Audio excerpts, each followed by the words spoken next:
नमस्कार दोस्तों, मैं बालाजी एजुकेशन पॉइंट में आपका स्वागत करता हूं।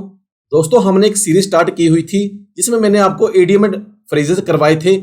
आज हम उसका 13th लेक्चर मतलब कि 13वां लेक्चर कंटिन्यू करेंगे। दोस्तों, मैं हर वीडियो में बोलता हूं इडियम एंड फ्रेजेस का मतलब एक शब्दों के साथ खेलना।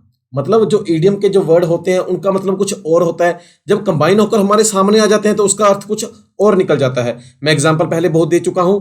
दोस्तों, वीडियो को लास्ट तक जरूर देखें क्योंकि हर वीडियो की तरह इस वीडियो में मैंने आपके लिए एक सेल्फ टेस्ट रखा है। और उससे क्या होगा दोस्तों, आपको एक पॉजिटिविटी एनर्जी आ जाएगी। एक पॉजिटिविटी के साथ आपको पता लग जाएगा भी आपको तैयारी की कितनी आवश्यकता है। सेल्फ टेस्ट एक ऐसा जरिया दोस्तों, और खास करके वो जो प्रीवियस एग्जाम में आए हुए हैं क्वेश्चन, उनका अगर आप सेल्फ टेस्ट देते हो तो आपके लिए बहुत ज्यादा हेल्पफुल साबित होता है। और दोस्तों, लास्ट तक लेक्चर जरूर सुने और लेक्चर सुनने से पहले नोटबुक और पेन के साथ बैठें ताकि आप प्रॉपर तरीके से नोट्स बना सकें। और जब आपका फाइनल एग्जाम हो आप इन नोट्स की तैयारी करके जाएं, रिवीजन करके जाएं। आई श्योर दोस्तों, अगर आपका एग्जाम होगा, आपने ये चीजें ट्रिक के साथ देखी होंगी या कहीं पे भी देखा होगा, इडियम को आपने एक बार भी पढ़ा होगा, आपको 4 ऑप्शनों देखने के बाद ही आपको आंसर में आसानी से आपको आंसर पता लग जाएगा इसका आंसर क्या होगा। This lecture presented by me, my name is Sanjeev Kumar. दोस्तों, अगर मेरी वीडियो के रिगार्डिंग आपकी कोई भी क्वारी है या आप हमारे कोई पेड कोर्सों की जानकारी लेना चाहते हैं, जैसे पीपीएससी कोर्स, जैसे मास्टर कैडर का कोर्स, जैसे पटवारी का कोर्स, इस तरह के आप कोर्सों की जानकारी लेना चाहते हैं, आप हमारे हेड ऑफिस के नंबर पे कभी भी कॉल या मैसेज करके पूछ सकते हैं। हमारे हेड ऑफिस का नंबर है 9646810103। दोस्तों, एक टेलीग्राम पे हमारा चैनल है बालाजी एजुकेशन पॉइंट के नाम से। उस चैनल में हम आपको आने वाली पोस्टों की अपडेशन देते रहते हैं। और दोस्तों, इस वीडियो का पीडीएफ मैं आपको वहां पे प्रोवाइड करवा दूंगा, जो प्लीज उसे जाकर जल्दी से ज्वाइन कीजिए। बालाजी एजुकेशन पॉइंट, ये ऑरेंज कलर का सिंबल है। तो बढ़ते हैं इडियम की तरफ। फर्स्ट इडियम है नो स्प्रिंग चिकन। इसका मतलब होता है जो अब जवान नहीं रहा, जो अब जवान नहीं रहा। इंग्लिश में देखेंगे, who is no longer young.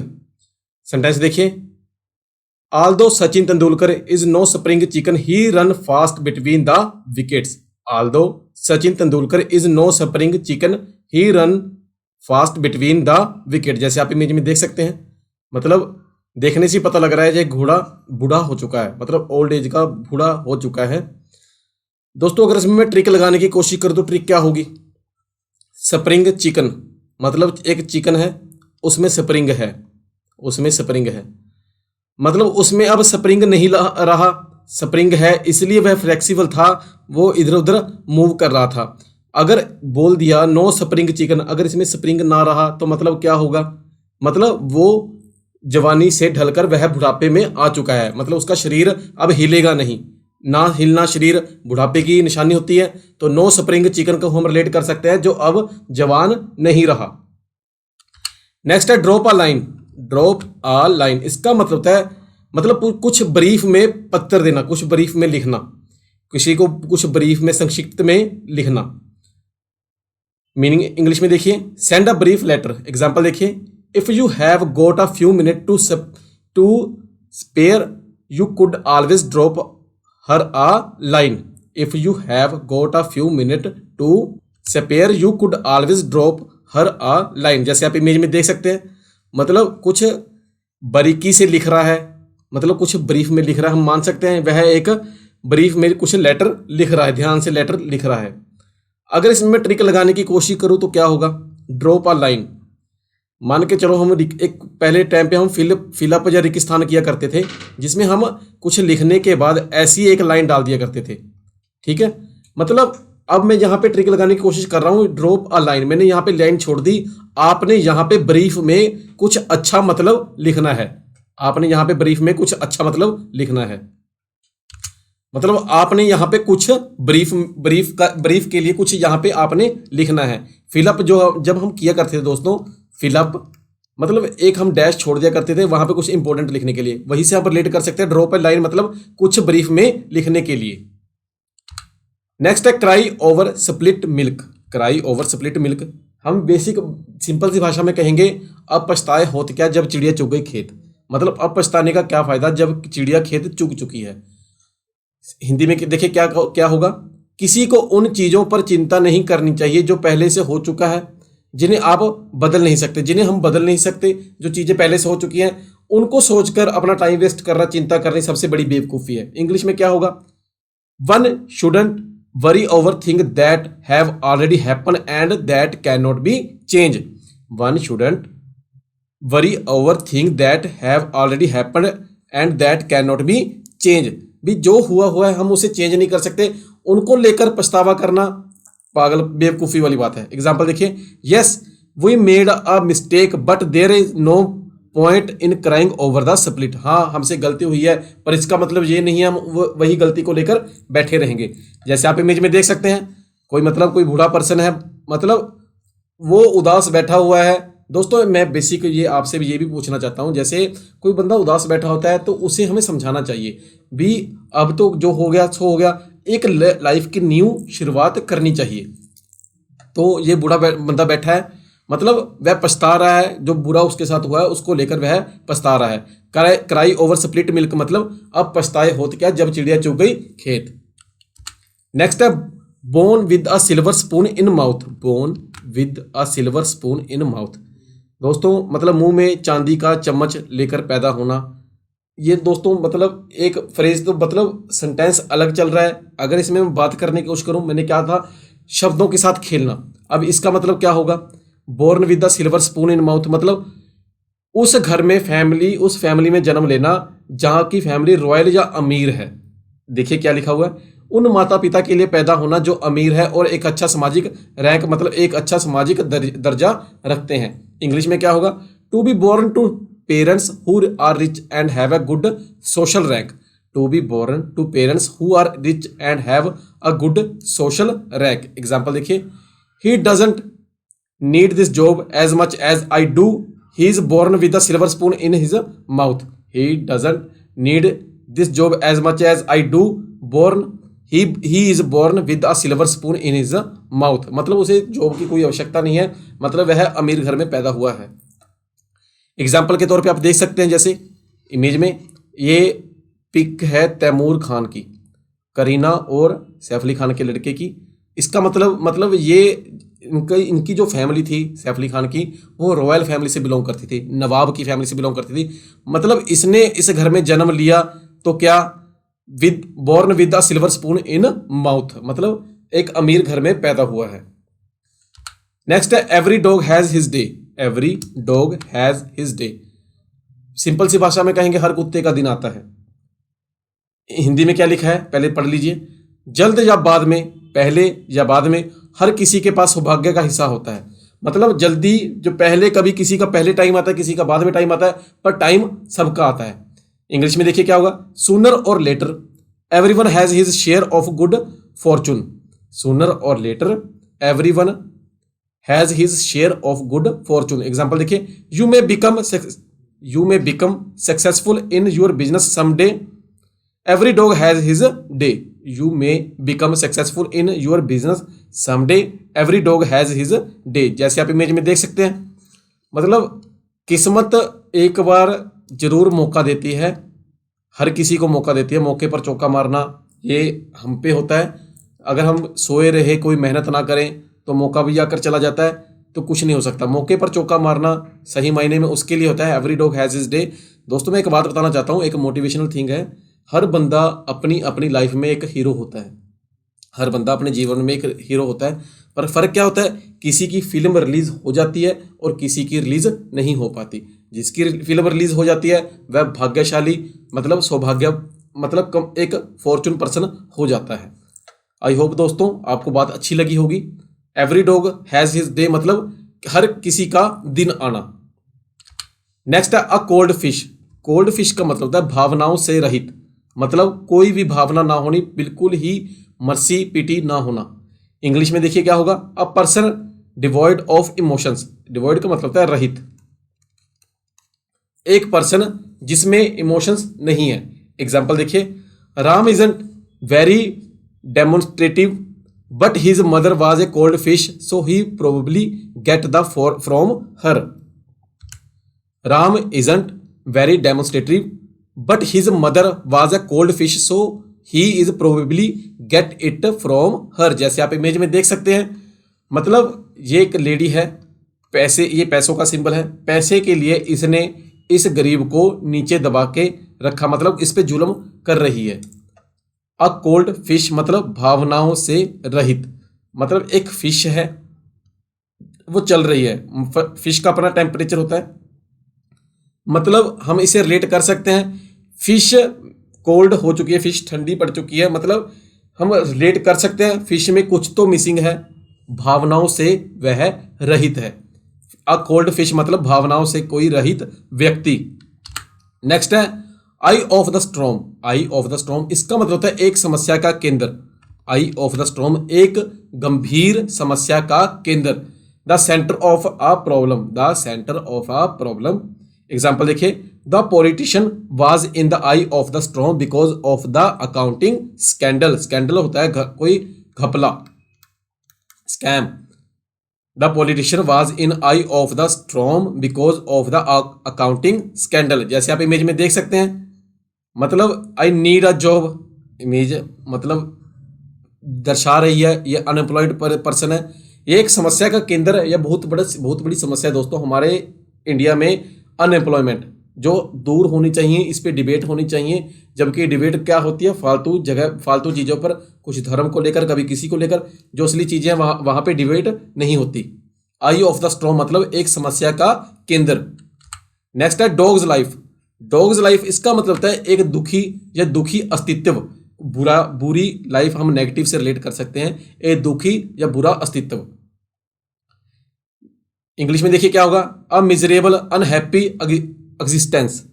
A miserable unhappy existence.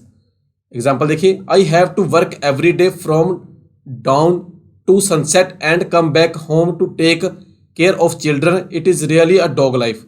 I have to work every day from dawn to sunset, मैं काम पर जाता हूँ और सूर्य अस्त होने के बाद वापस आता हूँ, home to take care of the children, और बच्चों को देखभाल करता हूँ। मतलब यह एक डॉग्स लाइफ हो चुकी है, मतलब कुछ भी इंटरेस्टिंग नहीं हो रहा। जैसे आप इमेज में देख सकते हैं, कोई पर्सन उदास बैठा हुआ है, अपनी डॉग लाइफ को लेकर ये पर्सन उदास बैठा हुआ है। दोस्तों एक जगह तो मैन है, कोई पर्सन है, एक जगह कोई डॉग है। मुझे ये बताओ इनमें से लाइफ किसकी अच्छी होगी? ये सब कुछ कर सकता है या ये एक जगह बैठा गले में फीता डालकर बैठा रहता है, किसकी लाइफ अच्छी होगी? तो हम रिलेट कर सकते हैं, डॉग्स लाइफ मतलब एक दुखी या दुखी अस्तित्व। नेक्स्ट है break a leg. Break a leg दोस्तों इसका मतलब ये नहीं है लात को तोड़ देना, ब्रेक अ लेग ये इडियम बहुत पहले यूज हुआ था। इसका सही से मतलब है किसी जो अगर कोई अच्छा काम कर रहा है उसको शुभकामनाएं देना, जैसे हम गुड लक या बेस्ट ऑफ लक बोलते हैं। देखिए हिंदी में क्या लिखा हुआ, किसी प्रदर्शन से पहले विशेष रूप से दी गई कोई शुभकामनाएं देना। किसी प्रदर्शन से पहले विशेष रूप से किसी को शुभकामनाएं देना, बेस्ट विशेष देना। इंग्लिश में देखिए, गुड लक बेस्ट विशेष और to wish something someone luck specially, luck को लेकर कोई एग्जाम्पल या कोई शुभकामनाएं देना। एग्जाम्पल देखिए, break a leg shouted out to him before he rushed in his audience। Break a leg मतलब I shouted out to him before he rushed in for his audience। जैसे आप इमेज में देख सकते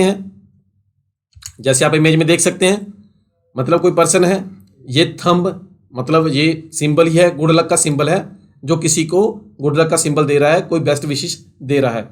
ब्रेक अ लेग मतलब हम relate कर सकते हैं, वैसे तो गलत बात है भी, मतलब हम किसी को बोल रहे हैं जाओ उसकी लात तोड़ कर आओ, पर हमने तो रिलेट करना है, एक आसान सा तरीका ढूंढ रहे हैं याद करने के लिए। मतलब उसे शुभकामनाएं दे रहा है, जाओ तुम कुछ उसकी लात तोड़ कर आओ, कुछ भी आप लगा सकते हो, वैसे आपने करना नहीं है, एक रिलेट करने की बात है। ब्रेक अ लेग मतलब किसी को प्रदर्शन से पहले दी गई कोई शुभकामनाएं। नेक्स्ट है ईगल आई। ईगल आई इसका मतलब होता है जल्दी पता चलना। दोस्तों जो ईगल होती है, जो ईल हम बोलते हैं पंजाबी या हिंदी में ईल, उसकी जो आंखें होती है दोस्तों बहुत तेज होती हैं, वह दूर से ही अपना शिकार ढूंढ लेती हैं। इसके हम रिलेट कर सकते हैं, ईगल आई मतलब जल्दी पता चलना, कुछ जल्दी पता चलना। इंग्लिश में क्या होगा, quick to discover, quick to discover. Example देखिए, a good student has an eagle eye for his error. A good student has an eagle eye for his error. जैसे आप इमेज में देख सकते हैं, जैसे मैंने ये एग्जांपल दी थी वही मैंने इमेज को रिलेट कर दिया। मतलब कोई बच्चा है, कुछ चीज़ें ढूंढने के लिए उनकी ईगल आई होती है। जो इंटेलिजेंट बच्चे होते हैं, एक्स्ट्रा ऑर्डिनरी बच्चे होते हैं, उनकी ईगल आई होती हैं, वह बच्चों से एडवांस होते हैं। कुछ बच्चे लेट ढूंढ पाते हैं और कुछ बच्चे पहले ढूंढ पाते हैं। जो पहले ढूंढ पाते हैं उसको हम ईगल आई से रिलेट कर सकते हैं। नेक्स्ट है drive up the wall. Drive up the wall, इसका मतलब है किसी को क्रोधित या किसी को चिढ़ाना, किसी को अनॉय तंग करना, किसी को खिजाना।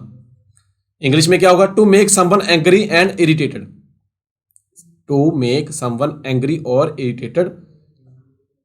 एग्जाम्पल देखिए, the loud music played by my neighbour is driving me up the wall. The loud music played by my neighbour is driving me up the wall. मेरे नेबर द्वारा चलाया गया लाउड म्यूजिक मुझे क्रोधित या मुझे चिढ़ा रहा है।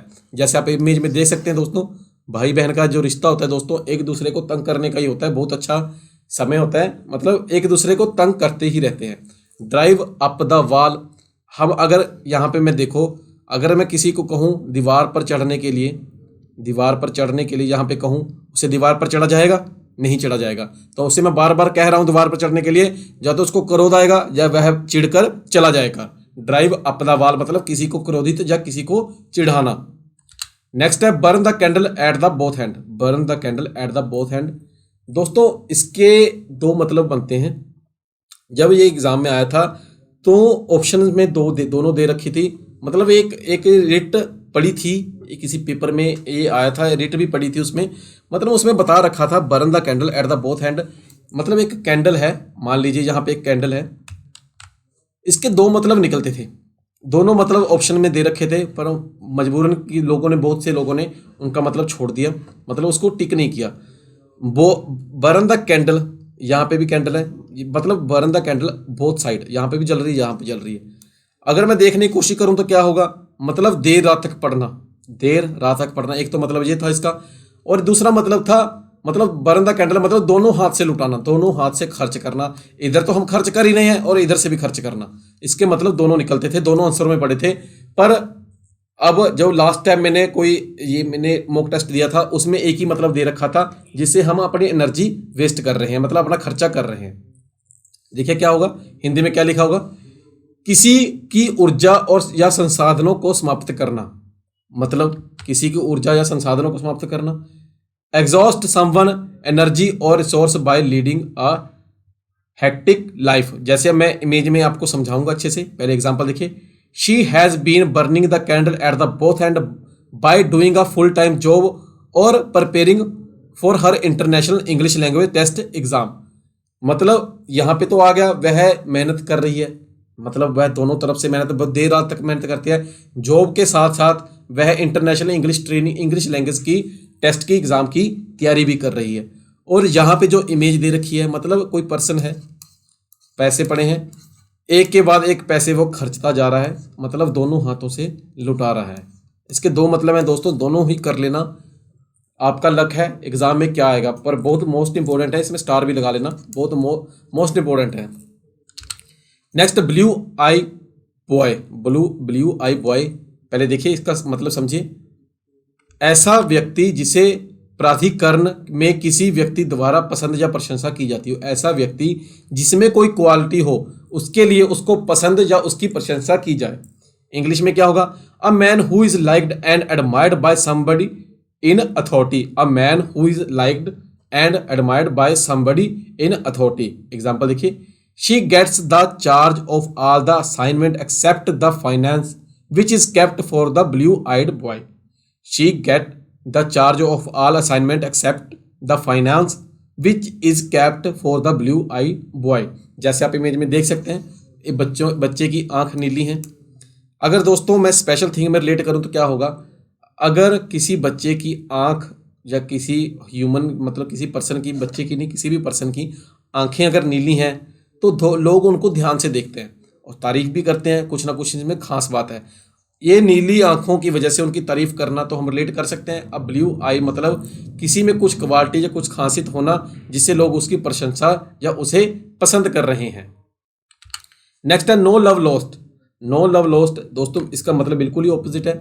नो लव लॉस्ट मतलब कोई प्यार खोया नहीं, कोई प्यार खोया नहीं। सही मायने में इसका मतलब क्या है? नफरत की भावना, नफरत की भावना, मतलब किसी के प्रति नफरत, अभोरेंस की भावना, घृणा रखना। मीनिंग इंग्लिश में देखिए, अ डिसलाइक ऑफ हेट्रेड और dislike, a feeling of hatred और डिसलाइक। सेंटेंस कैसे यूज होगा? There is no love lost between the two neighbour, there is no love lost between the two neighbour. जैसे आप image में देख सकते हैं, दूर से तो देख रहे हैं, मतलब ये सही खड़े हुए हैं, मतलब ठीक से खड़े हुए हैं, और पास आकर जब दिखा जाए तो उनके फेस एक्सप्रेशन से ही पता लग रहा है उनके मन में नफरत की भावना है। ये कैमरा जूमिंग करके बता रहा है उनके मन में नफरत की भावना चल रही है। नो लव लॉस्ट मतलब नफरत की भावना। नेक्स्ट है beat about the bush. Beat about the bush, इसका मतलब होता है मतलब बातों को गोल गोल घुमाना, मतलब मुद्दे पर ना आना। मतलब मान के चलो मैं पूछ रहा हूँ किसी के, बेटा भी तुम्हारे नंबर कितने आए हैं, वह मेरे को नंबर नहीं बता रहा, वो ये बोल रहा है उसके नंबर कम आए हैं, वो शर्मा जी के लड़के के नंबर कम आए हैं, इसके नंबर कम आए हैं, मतलब वो बातों में घुमा रहा है, मतलब उसके अपने चीज अपने विषय में बात नहीं कर रहा, वह किसी और के विषय में बात कर रहा है, मतलब बातों को गोल गोल घुमा रहा है। बीट अबाउट द बुश मतलब किसी विषय पर बिना किसी विषय के चर्चा किए, मतलब बातों को गोल गोल घुमाना। सिंपल सा आप याद कर लो।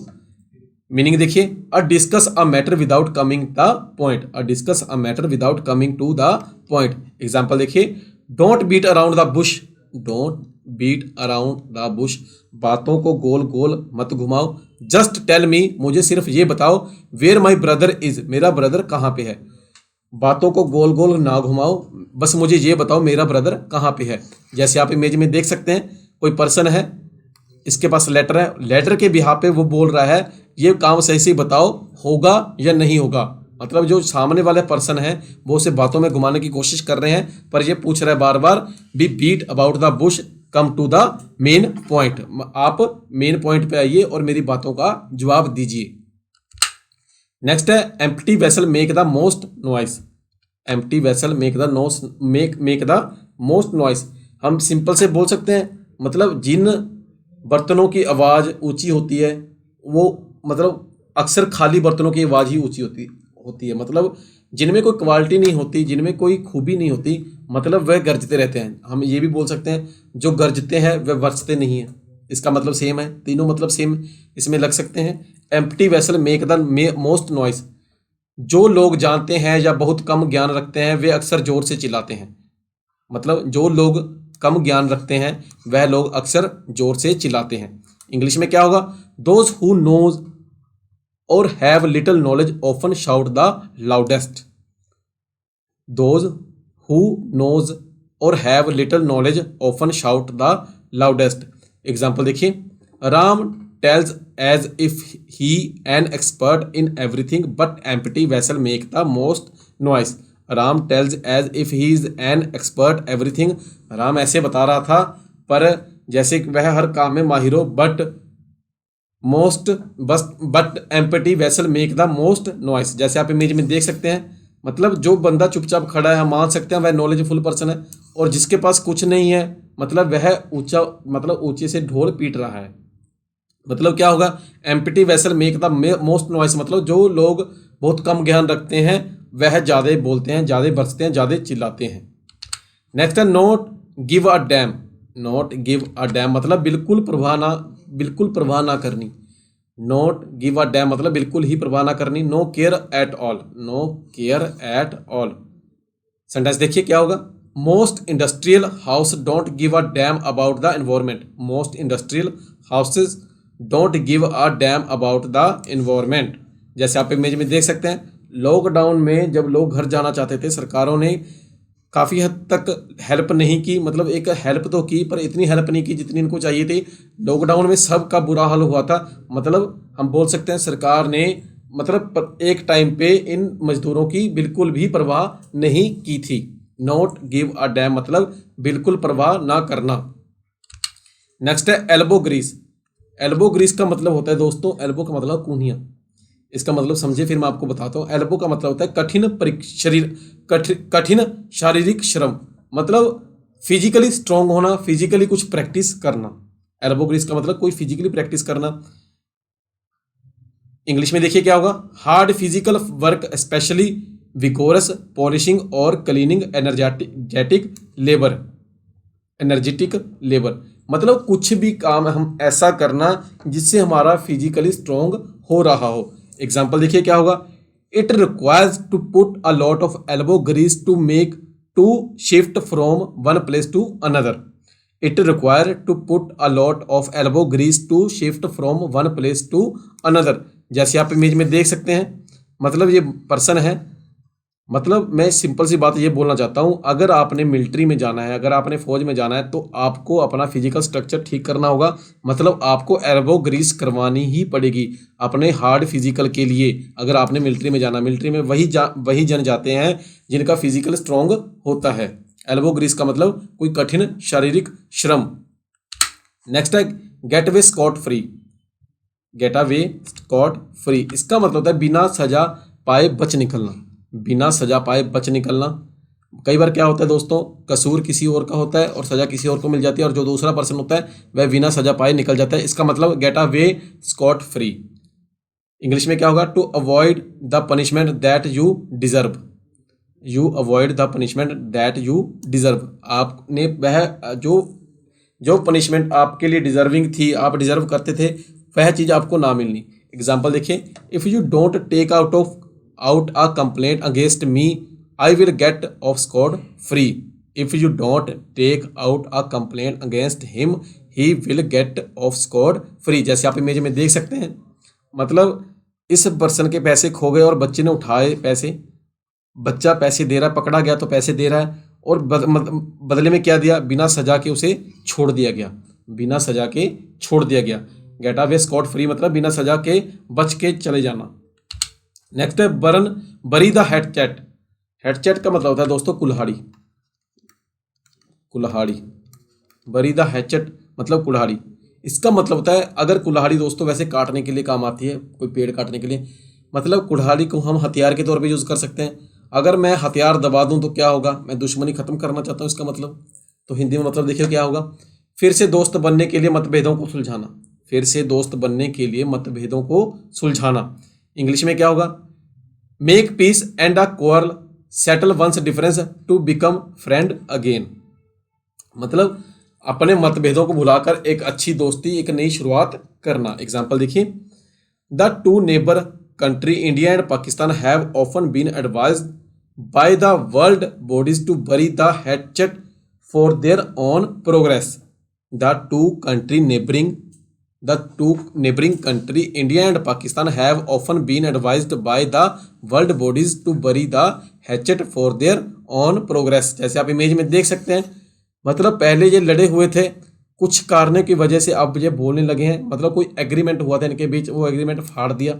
मतलब इन्होंने क्या कर दिया, एक जो चीज़ इनके बीच में अड़चन थी, दोस्ती में अड़चन थी, उनको ख़त्म करके इन्होंने नई शुरुआत कर दी। तो क्या किया इन्होंने, बरी द हैचेट किया। मतलब बरी द हैचेट मतलब फिर से दोस्त बनने के लिए मतभेदों को सुलझाना। नेक्स्ट है a cook and bull story. Cook and bull story, इसका मतलब होता है लेम एक्सक्यूज। हम बोल सकते हैं एक अनुचित बहाना, उचित नहीं, एक अनुचित बहाना। An improbable excuse, an improbable excuse. Example देखिए, she told me some cock and bull story. She told me some cock and bull story. जैसे आप इमेज में देख सकते हैं, मतलब ये सब पर्सन काम कर रहे हैं। यहाँ पे मान लो कुछ पर्सन मिसिंग हैं, मतलब उन्होंने एक अनुचित बहाना लगा दिया ना आने की वजह से, जिससे बॉस नाराज हो गया, और साफ साफ ऐसा बहाना लगाया, साफ साफ पता लग रहा है भी उन्होंने कोई फेक बहाना या फाल्स बहाना लगाया है। A cook and bull story मतलब एक अनुचित बहाना।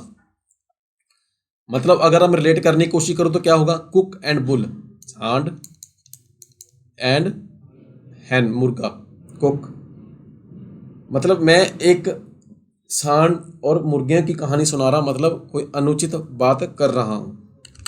नेक्स्ट है गुड सैमरिटन। गुड समैरिटन, इसका मतलब होता है दोस्तों दूसरों की मदद करने वाला। गुड समैरिटन मतलब दूसरों की मदद करने वाला। इंग्लिश में क्या होगा, the person who unselfishly help other, मतलब जो बिना स्वार्थ के किसी की मदद करते हैं। एग्जाम्पल देखिए, he is such a good Samaritan, he used to take after my grandmother when she was ill, he is such a good Samaritan, he used to take after my grandmother when she was ill. जैसे आप image में देख सकते हैं, मतलब कोई person है, उसे ऊपर खींचने की कोशिश कर रहा है, मतलब उसे दोस्ती का हाथ या उसकी हेल्प करके, उसकी मदद करके उसे ऊपर खींचेगा, तो क्या होगा, गुड समैरिटन, मतलब इस बंदे में गुड समैरिटन वाली खूबियां हैं, मतलब दूसरों की मदद करने वाली खूबियां हैं। नेक्स्ट है दोस्तों note hold water. Note hold water इसका मतलब होता है जो सच ना हो, मतलब जो फॉल्स है, जो ट्रू नहीं है, जो सच्चाई के साथ संबंध भी नहीं रखता। नॉट ट्रू और रेलेवेंट, नॉट ट्रू और रेलेवेंट, जो सच नहीं है, जो सच के संबंधित नहीं है। यूज देखो क्या होगा उसका, एग्जाम्पल देखो, her reason for are her absent yesterday didn't hold water. Her reason for her absent yesterday didn't hold water. जैसे आप इमेज में देख सकते हैं, हमने कहानियों में सुना है चिराग से जीनी निकलता है और हर विश पूरी करता है। दोस्तों ये चीज़ें कहानियों में अच्छी लगती हैं, मतलब ये चीज़ें कभी सच्ची नहीं हो सकती, मतलब ये चीज़ें झूठ हैं। नो होल्ड वाटर मतलब जो सच नहीं है। अगर मैं किसी को कहूँ यहाँ पे किसी ने होल्ड वाटर को होल्ड करके रखा हुआ, पकड़ के रखा हुआ है, तो मैं मान लूंगा? नहीं। नॉट होल्ड वाटर मतलब जो सच नहीं है।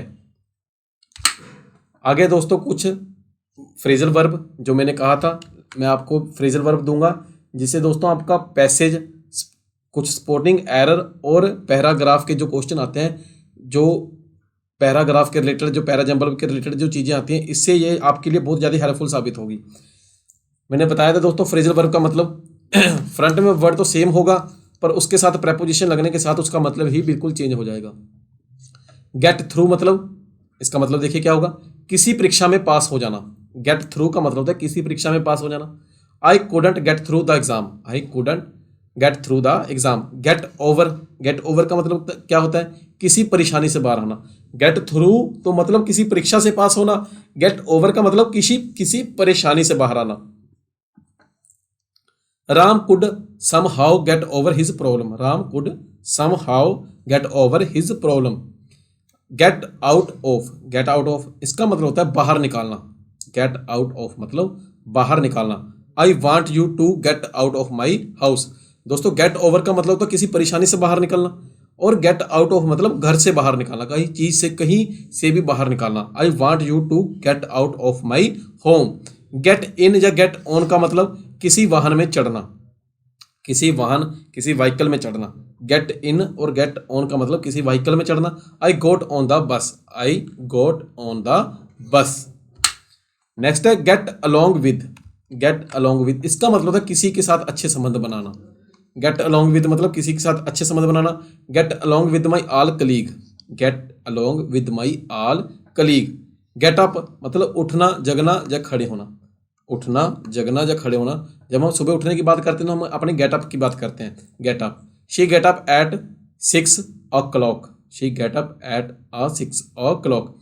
अगर इसमें मैं खड़े होने की एग्जांपल दूं तो क्या होगी, get up all the student, get up all the student, सभी स्टूडेंट, सभी विद्यार्थी खड़े हो जाओ।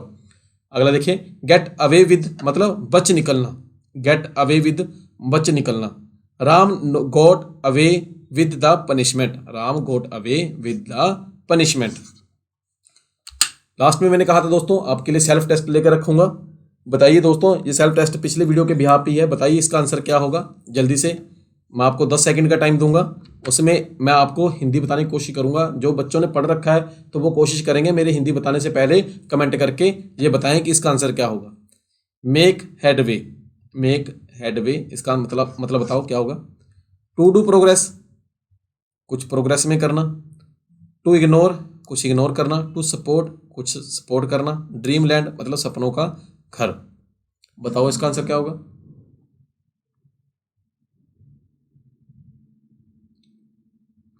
मेक हेडवे दोस्तों मैंने ट्रिक के साथ बताया था, दिमागी तौर पर तरक्की करना।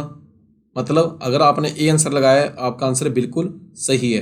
टू डू प्रोग्रेस, अगर बी सी डी लगाया है तो आपके तीनों आंसर ये गलत हैं, ए वाला बिल्कुल सही है। नेक्स्ट है take a dim view of, take a dim view of इसका मतलब बताइए जल्दी से क्या होगा। To cover everything, to disapprove of something, a useless situation, have patience.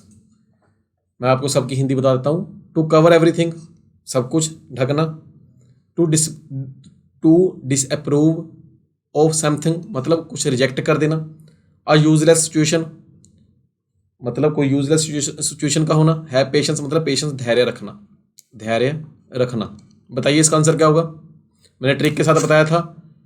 Take a dim view, मतलब अगर मुझे कोई काम डिम लाइट में दिया जाए तो मैं क्या उसे अप्रूव करूंगा, मैं उसे डिसअप्रूव कर दूंगा। मैंने ट्रिक के साथ बताया था। अगर आपने बी आंसर लगाया है, आपका आंसर बी बिल्कुल सही है, ए सी डी वाले बिल्कुल गलत हैं। नेक्स्ट है talk someone round. Talk someone round मतलब बताइए क्या होगा। To improve, to finish, persuade, to start. 10 second आपके पास, जल्दी से बताइए। इतने में आपको हिंदी बता देता हूं इनकी। टू इम्प्रूव मतलब अपने आप में सुधार लाना। टू फिनिश कुछ खत्म करना। परसुएड कुछ मनाना। टू स्टार्ट कुछ शुरुआत करना। बताइए आंसर क्या होगा। टॉक समवन राउंड, अगर आपने सी ऑप्शन लगाया, आपका आंसर बिल्कुल सही है। टॉक समवन राउंड मतलब किसी को मनाना। नेक्स्ट है man of parts. Man of parts, इसका मतलब बताइए क्या होगा जल्दी से। इसको मैंने ट्रिक के साथ समझाया था। कीप एट अ डिस्टेंस, मतलब डिस्टेंस मेंटेन करके रखो। अ जेनरस मैन मतलब दयालु, कोई kind person. Keep once gift, gift को रखना। मल्टी स्पेशलिस्ट पर्सनैलिटी, किसी ऐसा पर्सन जिसमें मल्टी पर्सनैलिटी होना, बहुत ज़्यादा मतलब बहुत सी खूबियां होना। बताइए इसका आंसर क्या होगा। अगर आपने डी ऑप्शन लगाया है, मैंने कहा था मैन ऑफ पार्ट्स मतलब कई सारी चीज़ें मिलाकर एक मैन बनता है, तो मतलब कई सारी पर्सनैलिटी मिलाकर हम रिलेट कर सकते हैं एक मैन बना है। मतलब इसका सही आंसर क्या है, डी ऑप्शन बिल्कुल सही है। आई होप दोस्तों मेरा लेक्चर आपको पसंद आया होगा। प्लीज़ लाइक करना, कमेंट करना, शेयर करना और चैनल को सब्सक्राइब करना ना भूलें। God bless you all. मिलते हैं नेक्स्ट वीडियो में।